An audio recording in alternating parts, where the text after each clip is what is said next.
Araba November kalo tile 26 san 2025 DMS TV channel muso ni cɛwani yantuma ayo bisimila DMS TV sanfɛ foli an tan no ban kanbaga na lamɛnbagaw bɛɛ lajɛlen Mali kɔnɔ ani Mali kɔ kan aw ka dɔn kibaru ni o wagati seli sanni an ka da se an ka bi kunnafoni baw ma ni ka olu dɔw tulo kan an bɛ hakili lajigi k'aw bɛ se k'an dɛmɛ ni kunnafoni kan ni n'a carili ani k'aw kilinaw di hakilina jɔyɔrɔ la wali kɔfɛ bi kunnafoni ba min b'an bolo ni ka olu dɔw tulo kan dɔw bɛ tali kɛ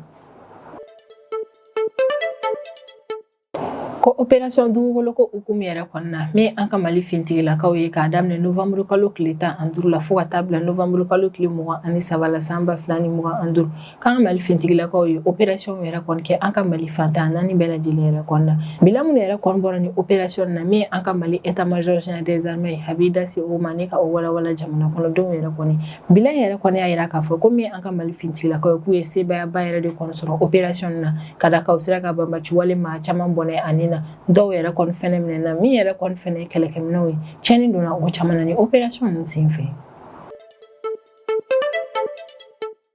ni y'a kalo caman ye an ka Mali yɛrɛ kɔni ni Barigol maaw yɛrɛ kɔni bɛ ɲɔgɔn na Barigol maaw yɛrɛ kɔni hale société minière dɔ yɛrɛ kɔni min kun bɛ a ka baaraw yɛrɛ kɔni kɛ an ka Lulu Kungoto mini yɛrɛ kɔni na ni y'a kalo caman yɛrɛ kɔni ni mini kofɔlen yɛrɛ kɔni an ka Mali autorité fɔɲɔgɔnkɔw yɛrɛ kɔni bɛ u ni ɲɔgɔn cɛ la ko dabɔ an ka Mali ka code minier kuran yɛrɛ kɔni ni o sigira sen kan san 2023 wagati a yɛrɛ la k'a fɔ ko tɛnɛn don Novembre kalo tile 24 san 2025 k'an ka Mali autorité ni Barigol maaw yɛrɛ kɔni bɛnkan sɔrɔ u ka ni fɔɲɔgɔnkɔ yɛrɛ kɔnɔ wale min yɛrɛ kɔni bɛ kɛ sababu ye ni Barigol maaw yɛrɛ kɔni nana continuer ni ka sanubaw yɛrɛ kɔni kɛ Lulu Kungoto mini kɔnɔna na tɛnɛndon Novembre kalo tile 24 san 2025 an ka Mali feere ni saniko minisiri ni o ye Musa Alassane Diallo ale taara visite yɛrɛ kɔni kɛ an ka douane maaw yɛrɛ kɔni ka pétrole bureau yɛrɛ kɔni na min ye feere ni saniko minisiri ni o ye Musa Alassane Diallo ale ka ni visite yɛrɛ kɔni senfɛ a y'a yira k'a fɔ k'a nimisi wasalen don kosɛbɛ ka d'a kan a y'a ye k'a fɔ ko min yɛrɛ kɔni ye camion citerne k'u caman yɛrɛ kɔni bɔra ni ka t'u di jamana kɔnɔdenw yɛrɛ kɔni ma nka feere ni saniko minisiri kɔni y'a yira k'a fɔ k'alisa k'u ka laɲiniw ma sabati ka d'a kan k'u ka laɲiniw yɛrɛ de kɔni min ye tajimafɛnw ka se ka sɔrɔ Mali fantan naani bɛɛ lajɛlen na aranba min yɛrɛ kɔni bɛ minɛ station na dankari o ko in na teliya la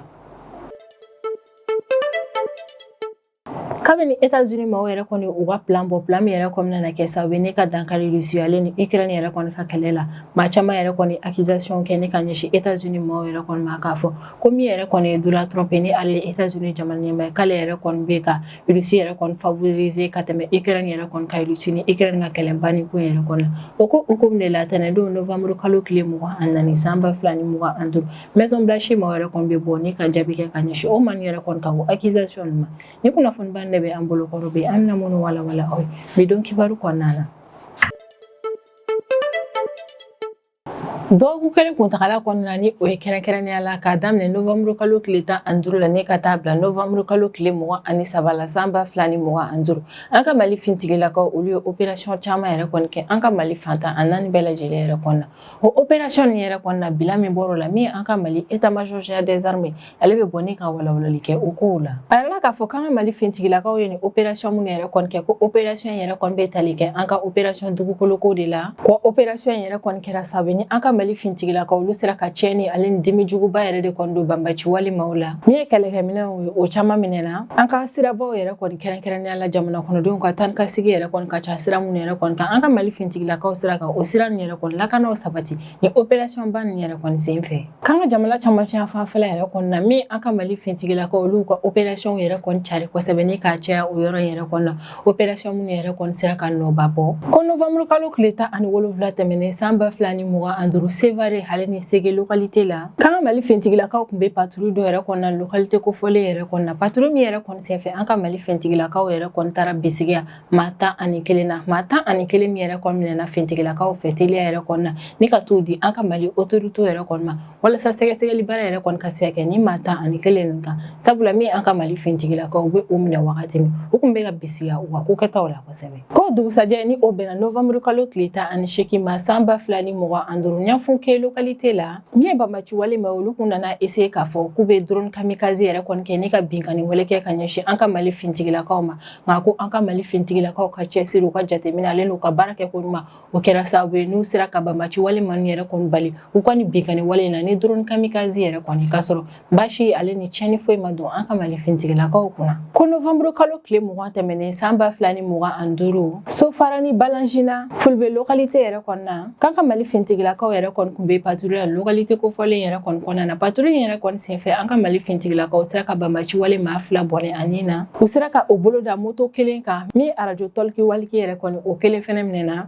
fo ka taa se téléphone 5 yɛrɛ kɔni ma ko ni patrouille yɛrɛ kɔni senfɛ an ka Mali fintigilakaw sera ka ni fɛnba in de saisi ale ni ka banbati wale maa 2 bɔnɛ ani na ni localité kofɔlen ninnu na ko dugusajɛ ni o bɛnna novembre kalo tile 21 ma san 2025 bɛɛ localité la an ka Mali fintigilakaw ka sanfɛ kɛlɛkɛminɛnw yɛrɛ kɔni kun bɛ jamana lakɔlɔsili baaraw yɛrɛ kɔnɔ na ka sanfɛ kɛlɛkɛminɛnw yɛrɛ kɔni to jamana lakɔlɔsili baaraw la u sera ka u bolo da maa 2 yɛrɛ kɔni kan maa 2 minnu yɛrɛ kɔni bisiga bɛ ka kɛ u la n bɛ wagati min na i n'a fɔ ko bi k'a fɔ ko banbati wale maaw de don ko fɛnɛ tɛmɛlen kɔfɛ k'an ka Mali fintigilakaw sera ka u bolo da moto 10 ani kɔ kan sɔrɔsiminɛw fo ka taa se banbati wale maaw yɛrɛ kɔni ka drapeau yɛrɛ kɔni kan min an ka Mali fintigilakaw sera ka ni saisiba in yɛrɛ kɔni kɛ u ka ni reconnaissance offensive in senfɛ bɛɛ localité la ko fɛnɛ tɛmɛlen kɔfɛ min an ka Mali fintigilakaw ye u taara an ka Mali sud yan fanfɛla yɛrɛ kɔnɔ ani ka opération baw yɛrɛ kɔni kɛ yen nɔ ko an ka jamana sud yan fanfɛla yɛrɛ kɔnɔ min an ka Mali fintigilakaw ye opération camanba yɛrɛ de kɔni kɛ localité kofɔlen na wa opération nin yɛrɛ kɔni kɛra sebayaba ye u bolo fɛnɛ ko novembre kalo tile 21 tɛmɛnen san 2025 Muruja ale ni Jonke localité yɛrɛ kɔnɔ na k'an ka Mali fintigilakaw ka bolofara min yɛrɛ kɔni bɛ Muruja localité yɛrɛ kɔnɔ na olu sera ka banbati wale maa 3 bɔnɛ u ni na ale ni u sera ka u bolo da kɛlɛkɛminɛ giriman caman yɛrɛ kɔni kan ni o dɔw ye PKM mitrailleuse 1 ni cartouche 200 PM 1 poste radio TYT 1 téléphone égarama 3 ale ni motoden 3 yɛrɛ kɔni min an ka Mali fintigilakaw sera ka u bolo da ni fɛnba ni yɛrɛ kɔni fɛnɛ kan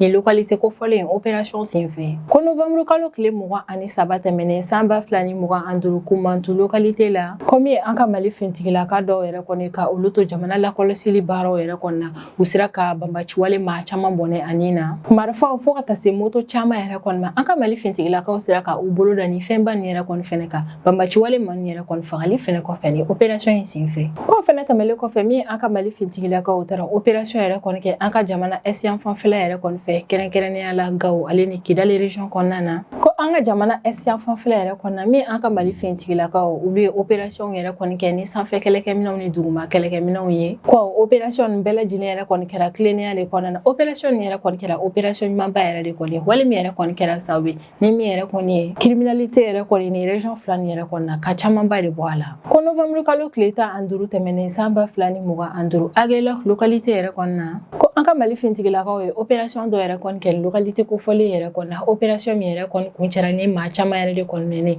ko maa minnu yɛrɛ kɔni minɛna an bɛ wagati min na i n'a fɔ ko bi olu bɛɛ lajɛlen bɛ an ka Mali autorité yɛrɛ kɔni bolo walasa u ka se ka sɛgɛsɛgɛli baara yɛrɛ kɔni kɛ ni maa ninnu kan sabula an ka Mali fintigilakaw kɔni y'a yira k'a fɔ k'u bɛ ka bisigiya ni maa ninnu na kosɛbɛ ko novembre kalo tile 17 tɛmɛnen san 2025 Gawo région kɔnɔna na k'an ka Mali fintigilakaw sera ka u bolo da camion dɔ yɛrɛ kɔni kan camion min yɛrɛ kɔni kun kɔnɔna na essence barigo caman yɛrɛ de kɔni bɛ a la komi ni maa ninnu yɛrɛ kɔni kun bɛ ka taa ni essence ye yɔrɔ min na o ma se ka don an bɛ wagati min na i n'a fɔ ko bi an ka Mali autorité yɛrɛ kɔni ye camion ye ni a essence barigo bɛɛ lajɛlen kɔni minɛ ni k'u bila yen nɔ ko wa sɛgɛsɛgɛli baaraw yɛrɛ kɔni bɛ sen na an bɛ wagati min na i n'a fɔ ko bi walasa fɛɛrɛ ka se ka latigɛ ni essence yɛrɛ kɔni kun bɛna taa di maa minnu yɛrɛ kɔni ma ka olu dɔn teliya la ko novembre kalo tile 20 tɛmɛnen san 2025 Gawo région kɔnɔna na an ka Mali fintigilakaw ka olu yɛrɛ kɔni to patrouille la localité kofɔlen yɛrɛ kɔni kɔnɔna na patrouille yɛrɛ kɔni senfɛ u ye maa 2 yɛrɛ kɔni minɛ a yɛlɛla k'a fɔ ko an ka Mali fintigilakaw sera ka u bolo da ni maa 2 minnu yɛrɛ kɔni kan k'a bisigamɛ k'a fɔ ko sira min yɛrɛ kɔni bɛ bɔ Gawo ni ka taa Kidali région kɔnɔna na k'o sira kofɔlen yɛrɛ kɔni sanfɛ ko ni maa 2 nin yɛrɛ kɔni ka baara de ye suɲɛni yɛrɛ kɔni u bɛ camion yɛrɛ kɔni lajɔ ni sira kofɔlen nin yɛrɛ kɔni kan ka camion nin yɛrɛ kɔni kɔnɔfɛnw suɲɛ ko a wagati min na an ka Mali fintigilakaw bɛ u bolo da ni maa 2 nin yɛrɛ kɔni kan o y'a sɔrɔ marifa dɔ yɛrɛ kɔni kun bɛ u bolo fɛnɛ ko k'a daminɛ novembre kalo tile 18 na ni ka taa bila novembre kalo tile 21 yɛrɛ kɔnɔ min an ka Mali fintigilakaw ye olu ye opération aérien caman yɛrɛ kɔni kɛ Gao région kɔnɔna na ko intimite damada yɛrɛ kɔnɔna ni nin yɔrɔ kofɔlen bɛ Gao région yɛrɛ de kɔnɔna na k'an ka Mali fintigilakaw ye tiɲɛni yɛrɛ kɔni don banbaci walima yɛrɛ kɔni ka bolimafɛn 2 yɛrɛ kɔnɔna ko tɛmɛlen kɔfɛ Kidali région yɛrɛ kɔnɔna na min an ka Mali fintigilakaw olu kɔni bisigiyara banbaci walima ka bolimafɛn dɔ yɛrɛ kɔnɔna bolimafɛn min yɛrɛ kɔni kun falen don banbaci walima ka logistique yɛrɛ de kɔnɔna min an ka Mali fintigilakaw ye farapu kɛ ni ka ɲɛsin ni yɛrɛ kɔnɔna ko wale yɛrɛ kɔni kɛra Abeyi Bara localité la ni yɔrɔ kofɔlen ye Kidali région ye ko wale yɛrɛ kɔni kɛra sababu ni ka tiɲɛni ba yɛrɛ de kɔni don bolimafɛn na ko fɛnɛ kɔfɛ an ka Mali fintigilakaw ye farapu kɛ ni ka ɲɛsin banbaci walima 50 ani kɔ yɛrɛ de kɔni ka minnu kun bɛ ɲɔgɔn dalajɛ dɔ yɛrɛ kɔnɔna ni localité kofɔlen yɛrɛ kɔnɔna na ko farapu yɛrɛ kɔni fɛnɛ kɛra sababu ni ka banbaci walima caman bɔnɛ ani na ko renseignement yɛrɛ kɔni labarali ko ɲuman yɛrɛ kɔni la o kɛra sababu ni min yɛrɛ kɔni AES ni o ye Alliance des États du Sahel ni o ye Mali Burkina Faso ale Niger jamana yɛrɛ de kɔni ko renseignement yɛrɛ kɔni labarali ko ɲuman yɛrɛ kɔni sababuya la min yɛrɛ kɔni AES ka force unifiée yɛrɛ kɔni olu taara intervention ba dɔ yɛrɛ kɔni kɛ ko novembre kalo tile 18 san 2025 k'a yɛlɛla k'a fɔ ko n don kofɔlen yɛrɛ kɔni na Tabakɔrɔ localité yɛrɛ kɔni na ni yɛrɛ kofɔlen bɛ an ka Mali jamana yɛrɛ de kɔni kɔnɔna na ni yɔrɔ ni Mali ni Niger yɛrɛ kɔni ka frontière ka surun kosɛbɛ k'a yɛlɛla k'a fɔ ko n don kofɔlen yɛrɛ kɔni na ko localité na min yɛrɛ kɔni banbaci walima k'u bɛ fara ɲɔgɔn kan dɔ la yen nɔ yɛrɛ kɔni ko u ka fara ɲɔgɔn kan yɛrɛ kɔni kɔnɔna na logistique ba dɔw yɛrɛ kɔni kun bɛ u bolo ko kabini o wale yɛrɛ kɔni kɛra min ye AES ka force unifiée yɛrɛ kɔni olu wulila teliya yɛrɛ kɔnɔna ni kana farapu kɛ ka ɲɛsin banbaci walima yɛrɛ kɔni ma wale min yɛrɛ kɔni kɛra sababu ni ka maa caman yɛrɛ kɔni bɔnɛ u ni na min an ka Mali état major général des armées ale kɔni bɛ sinsin a kan ka kumaw yɛrɛ kɔni kɔnɔna na k'alisa ale ni an ka Mali fintigilakaw cɛsirilen don Mali jamana kɔnɔdenw ka lakanako sabatili la Mali fantan 4 bɛɛ lajɛlen kan wa état major y'a yira k'a fɔ ko hukumu yɛrɛ de kɔnɔna an ka jamana siraba minnu yɛrɛ kɔni bɛ yen nɔ ni population ka taa ni ka segin ka ca kan kosɛbɛ k'u bɛ ka u cɛsiri o siraba nin yɛrɛ kɔni lakana sabatili la wa a bɛ hakilisigi kuma fɔ jamana kɔnɔdenw yɛrɛ kɔni ko min an ka Mali fintigilakaw cɛsirilen don fɛn fɛn yɛrɛ kɔni ye menace ni k'o ɲɛsin jamana kɔnɔdenw ka lakanako yɛrɛ kɔni ma k'o menace nin bɛɛ lajɛlen si latunu ka bɔ an ka Mali jamana kɔnɔna na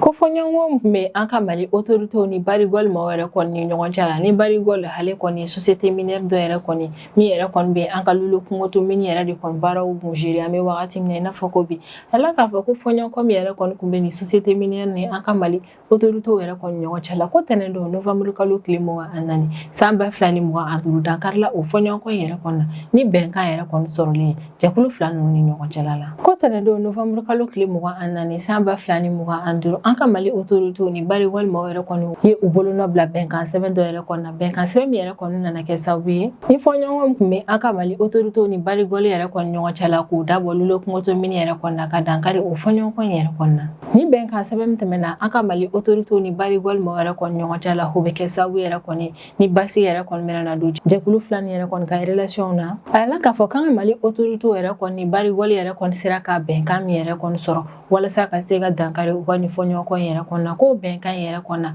Mali autorités i n'a fɔ barigol maaw yɛrɛ kɔni u bɛɛ lajɛlen yɛrɛ kɔni bɛ ko dɔ de kɛ ko min yɛrɛ kɔni barigol maaw ye olu kun taara plainte min yɛrɛ kɔni tigɛ an ka Mali autorités yɛrɛ kɔni kama Centre international pour le règlement des conflits relatifs aux investissements ni o ye CIRD maaw ye barigol maaw yɛrɛ kɔni bɛ a ka plainte yɛrɛ kɔni bɔ o ko jaabi la min fɛnɛ an ka Mali autorités ye olu kun ye accusation fɛn fɛn yɛrɛ kɔni kɛ ni ka ɲɛsin barigol maaw yɛrɛ kɔni ma an ka Mali autorités b'o accusation ni yɛrɛ kɔni bɛɛ lajɛlen retiré barigol ka baarakɛla maa 4 min fɛnɛ kun minɛlen don an ka Mali autorités yɛrɛ kɔni fɛ min ye Mali autorités bɛ barigol ka o baarakɛla maa 4 ninnu labila ko fɛnɛ tɛmɛlen yɛrɛ kɔni kɔfɛ bɛnkan yɛrɛ kɔni sɔrɔlen an ka Mali autorités ni barigol maaw yɛrɛ kɔni ɲɔgɔn cɛ la o bɛ kɛ sababu ye ni Lolo Kungoto mini yɛrɛ kɔni na administration provisoire min yɛrɛ kɔni kun bɛ yen nɔ ni administration provisoire yɛrɛ kɔni kun ɲɛmɔgɔ bɛ an ka Mali jamana kɔnɔden dɔ yɛrɛ de kɔni bolo min yɛrɛ kɔni o administration provisoire o bɛ wuli ka bɔ yen nɔ Lolo Kungoto mini géreli baara yɛrɛ kɔni bɛ segin barigol yɛrɛ de kɔni ma tuguni hali n'a sɔrɔ bɛnkan min yɛrɛ kɔni tɛmɛna an ka Mali autorités ni barigol maaw yɛrɛ kɔni ɲɔgɔn cɛ la ni sɔrɔko ta fanfɛla yɛrɛ kɔni na walawalali ma kɛ o ko in na maa caman kɔni y'a yira k'a fɔ ko bɛnkan yɛrɛ kɔni an ka Mali code minier kura in ni o taara san 2023 wagati ko bɛnkan yɛrɛ kɔni o code minier in bɛɛ lajɛlen bɛ taa ni ɲɔgɔn ye o code minier kura min yɛrɛ kɔni sigira an ka Mali jamana kɔnɔna na san 2023 wagati ni o code minier kura yɛrɛ kɔni kun ye fɔɲɔgɔnkɔ kundo yɛrɛ kɔni an ka Mali autorité ni bari walima wɛrɛ kɔni ɲɔgɔn cɛ la ala k'a fɔ ko code minier kura yɛrɛ kɔni bɛ kɛ sababu ye ne ka an ka Mali ka sɔrɔ ko yɛrɛ kɔni bonya kosɛbɛ an ka dugu jukɔrɔ nafolow la wa o fɛnɛ bɛ kɛ sababu yɛrɛ kɔni ni min fɛnɛ ye bari yɛrɛ kɔni ale bɛ a bɔ fan yɛrɛ kɔni sɔrɔ an ka Mali dugu jukɔrɔ nafolow fɛnɛ na ni bɛnkan sɛbɛn yɛrɛ kɔni bɛ kɛ sababu ye ni fɔɲɔgɔnkɔba min yɛrɛ kɔni kun bɛ an ka Mali autorité ni bari walima ɲɔgɔn cɛ la ka dankari o la ni o fɔɲɔgɔnkɔ yɛrɛ kɔni kun nana kɛ sababu ye fo an ka Mali autorité yɛrɛ kɔni kun taara sanu tɔni caman yɛrɛ kɔni sɛzi min yɛrɛ kɔni ye sanu bɔli yɛrɛ kɔni lokomoto min na o fɛnɛ kun jɔlen don fo ka taa se bari walima yɛrɛ kɔni ka baarakɛlaw yɛrɛ kɔni nɛli ma a la k'a fɔ ko fɔɲɔgɔnkɔ yɛrɛ kɔni kun nana ni fɛn bɛɛ ye nin Mali autorité ni bari ni ɲɔgɔn cɛ la min ye bari walima yɛrɛ kɔni olu bɛ ni bɛnkan sɛbɛn yɛrɛ kɔni fo kosɛbɛ k'a yira k'a fɔ ko ni bɛnkan sɛbɛn min yɛrɛ kɔni tɛmɛna olu ni an ka Mali autorité yɛrɛ kɔni ɲɔgɔn cɛ la ko ye ɲɛtagaba yɛrɛ de kɔni ye olu ka opération yɛrɛ kɔni basigili la an ka Mali jamana kɔnɔna na ni an ka Mali gouvernement ma yɛrɛ kɔni ka fanfɛla olu yɛrɛ k'a fɔ ko bɛnkan yɛrɛ kɔni sɔrɔli olu ni bari walima yɛrɛ kɔni ɲɔgɔn cɛ la ko bɛ i n'a fɔ min yɛrɛ kɔni an ka Mali autorité olu ye laɲini min yɛrɛ kɔni kɛ walasa Mali yɛrɛ kɔni a ka investisseurs yɛrɛ kɔni ka kow ka dalakɛ ɲɔgɔn ye jamanaw bɛɛ lajɛlen ka u bɔ fan yɛrɛ kɔni sɔrɔ u ko la ko bɛ i n'a fɔ olu ka o laɲini yɛrɛ de kɔni sabatira an bɛ wagati min na i n'a fɔ ko bi nin yɔrɔ yɛrɛ kɔni an bɛ foliba kɛ ni ka ɲɛsin an ka Mali autorité yɛrɛ kɔni ma ka d'a kan hali n'a sɔrɔ u ni bari walima yɛrɛ kɔni ka fɔɲɔgɔnkɔ yɛrɛ kɔni kun juguyara min an ka Mali autorité u ye fɛɛrɛ bɛɛ lajɛlen latigɛ walasa an ka dugu jukɔrɔ nafolo yɛrɛ kɔni nafa ka se jamana kɔnɔdenw yɛrɛ kɔni ma wala de kɔni an y'a ye k'a fɔ min yɛrɛ kɔni ye bari gɔle ale kɔni sɔnna code minier kura ko in yɛrɛ kɔni ma wale min bɛ kɛ sababu ye ne ka Mali jamana kɔnɔdenw yɛrɛ kɔni ka sɔrɔ ko bonya kosɛbɛ an ka dugu jukɔrɔ nafolow la Kanado Novembre kalo tile 24 san 2025 an ka Mali feere ni saniko minisiri ni o ye Musa Alassane Diallo ale taara visite yɛrɛ kɔni kɛ an ka Mali douane maaw yɛrɛ kɔni ka pétrole bureau yɛrɛ kɔni na feere ni saniko taara ni visite min yɛrɛ kɔni kɛ douane maaw yɛrɛ kɔni ka pétrole bureau yɛrɛ kɔni na a yɛrɛla k'a fɔ k'a kun accompagné don an ka jamana responsable caman fɛ wa feere ni saniko minisiri yɛrɛ kɔni taara ni visite min kɛ douane maaw yɛrɛ kɔni ka pétrole bureau la visite yɛrɛ kɔni kun kɛ kun de walasa Novembre kalo tile 21 tɛmɛnen san 2025 bɛnkan sɛbɛn min yɛrɛ kɔni tɛmɛna an ka Mali autorité ni opérateur pétrolier yɛrɛ kɔni ɲɔgɔn cɛ la k'a lajɛ n'o sɔrɔ o bɛnkan sɛbɛn yɛrɛ kɔni bɛ ka labara ko ɲuman yɛrɛ kɔni na douane maaw ka yɔrɔ la feere ni saniko minisiri yɛrɛ kɔni sere douane maaw yɛrɛ kɔni ka pétrole bureau yɛrɛ kɔni na a yirala k'a fɔ k'a kunbɛnna douane maaw ka hiérarchie yɛrɛ kɔni fɛ wa Musa Alassane Diallo yɛrɛ kɔni selen nin yɔrɔ kofɔlen na a y'a yira k'a fɔ ko jɛɲɔgɔnya min yɛrɛ kɔni tɛmɛna an ka jamana publicu ni kɛnyɛrɛ baarakɛlaw yɛrɛ kɔni ɲɔgɔn cɛ la ko a bɛ o jɛɲɔgɔnya yɛrɛ kɔni fo kosɛbɛ ko an bɛ wagati min na i n'a fɔ ko bi o jɛɲɔgɔnya yɛrɛ kɔni sinsinnen don kosɛbɛ ko o jɛɲɔgɔnya yɛrɛ kɔni kɔnɔna na ko jaabi minnu yɛrɛ kɔni sɔrɔla ko bɛɛ lajɛlen ɲɛ b'a la ka d'a kan jaabi ɲumanba yɛrɛ de kɔni sɔrɔla a ko la ko wale yɛrɛ kɔni nisɔndiya ko ba ye an ka Mali autoritéw fɛnɛ bolo ala k'a fɔ ko Musa Alassane Diallo ka ni visite yɛrɛ kɔni senfɛ ko fɛnba min yɛrɛ kɔni yera o de ye k'a fɔ ko min yɛrɛ kɔni ye camion citerne yɛrɛ kɔni ko min enregistré la ka ban yɛrɛ kɔni ko cayara kosɛbɛ ko kabini Novembre kalo daminɛ fo ka na se an bɛ wagati min na i n'a fɔ ko bi ma ko tajimafɛn litiri 1,117 de donna ko ka sɔrɔ ko Septembre kalo yɛrɛ kɔni na tajimafɛn litiri 53 yɛrɛ de kɔntonna Mali jamana kɔnɔna na o kɔni n'a yirala k'a fɔ ko min yɛrɛ kɔni tajimafɛn mun donna an ka jamana kɔnɔna ko cayara kosɛbɛ Novembre kalo la a yirala k'a fɔ ko tajimafɛn hakɛya donni an ka jamana kɔnɔna ni o cayara kosɛbɛ Novembre kalo yɛrɛ kɔnɔna ko dabɔra citerne convoi yɛrɛ de kɔni lakanani baaraw la an ka Mali fintigilakaw fɛ k'a yirala k'a fɔ ko Septembre kalo yɛrɛ kɔni kɔnɔna na k'an ka Mali fintigilakaw ye citerne convoi min yɛrɛ kɔni escorté lakana kɔnɔna ni ka don jamana kɔnɔna na ko kun ye convoi 2 ye ko ka sɔrɔ Novembre kalo yɛrɛ kɔni kɔnɔna na citerne convoi 10 yɛrɛ de kɔni escorté la lakana kɔnɔna na ni ka don jamana kɔnɔna na ko yɛrɛ de kɔni kɛra sababu ye ni citerne min yɛrɛ kɔni donna Novembre kalo la o cayara kosɛbɛ ni Septembre kalo ta yɛrɛ kɔni ko wa wale in bɛɛ lajɛlen yɛrɛ kɔni dabɔra an ka Mali fintigilakaw ka cɛsiri baaraw yɛrɛ de kɔnɔna ni olu de ye citerne nin bɛɛ lajɛlen convoi escorté lakana kɔnɔna na ni ka na jamana kɔnɔ ne ye feere ni saniko minisiri ni o ye Musa Alassane Diallo ale ka kumaw kɔnɔna na a bɛ sinsin a kan kosɛbɛ k'an bɛ wagati min na i n'a fɔ ko bi ko ka sanga ni tajimafɛnw yɛrɛ kɔni donni ko gɛlɛyali an ka Mali jamana kɔnɔna na k'a ka kan jamana kɔnɔdenw bɛɛ lajɛlen ka fara ɲɔgɔn kan ni ka jaabi kɛ ka ɲɛsin o ko in ma a bɛ tila ka hommage kɛrɛnkɛrɛnnen kɛ ni ka ɲɛsin an ka citerne chauffeur yɛrɛ kɔni ma ka d'a kan k'olu ka cɛsiri a n'u ka jamana kɔnɔden ɲuman o yɛrɛ de kɔni bɛ ka kɛ sababu ye ni nin maa min yɛrɛ kɔni fɛnɛ bɛ ka fɛɛrɛ latigɛ jamana ka citerne yɛrɛ kɔni ka se ka ladon feere ni saniko minisiri ka kumaw yɛrɛ kɔni kɔnɔna na sinsinna kan kosɛbɛ k'an ka Mali gouvernement maaw ka laɲini de ye min an bɛ wagati min na i n'a fɔ ko bi o de ye araba minnu yɛrɛ kɔni bɛ ka minɛ station na ka dankari o ko la ale ni ka fɛɛrɛ latigɛ min yɛrɛ kɔni ye tajimafɛn o ka se ka sɔrɔ jamana fantan 4 bɛɛ lajɛlen na a yira k'a fɔ ko tile 3 kuntagala kuntagala yɛrɛ kɔni kɔnɔna ni bɛnkan sɛbɛn dɔ yɛrɛ kɔni tɛmɛna an ka Mali autorités ni opérateur pétrolier yɛrɛ kɔni ɲɔgɔn cɛ la ko bɛnkan sɛbɛn yɛrɛ kɔni ye nɔbɔ kosɛbɛ ka d'a kan ko camion 120 min yɛrɛ kɔni donna tile kelen kuntagala kɔnɔna na camion 110 bɛɛ lajɛlen yɛrɛ de kɔni sera ka enregistrer ni ka bɔ ka taa di station yɛrɛ kɔni ma. Musa Alassane Diallo ka visite in senfɛ a ma dan dɔrɔn yɛrɛ kɔni ma a taara camion citerne yɛrɛ kɔni parking yɔrɔ la ka se ka t'i ɲɛ da u kan kosɛbɛ. O yɔrɔ yɛrɛ kɔni na feere ni saniko ministre bɛ sinsin a kan kosɛbɛ ko fɛɛrɛ bɛɛ lajɛlen kan ka latigɛ min yɛrɛ kɔni citerne o ka bɔ joona ni ka taa di station maaw ma walasa jamana ka tajimafɛn ko yɛrɛ kɔni bɛ sigi a cogo kɔrɔ yɛrɛ kɔni na ni o de a ka sɔrɔ jamana fantan naani bɛɛ lajɛlen na. Ni ne bɛ dan sigi an ka bidon kibaru la an b'an kanubaga n'an lamɛnbagaw bɛɛ lajɛlen fo Mali kɔnɔ ani Mali kɔ kan an bɛ hakilina jigin k'aw bɛ se k'an dɛmɛ ni kunnafoniya ni kan ni na carilen ani k'aw hakilinaw di hakilina jɔyɔrɔ la wale kɔfɛ an b'a fɔ yan ko aw k'an bɛn a ɲɔgɔnna wɛrɛ ma.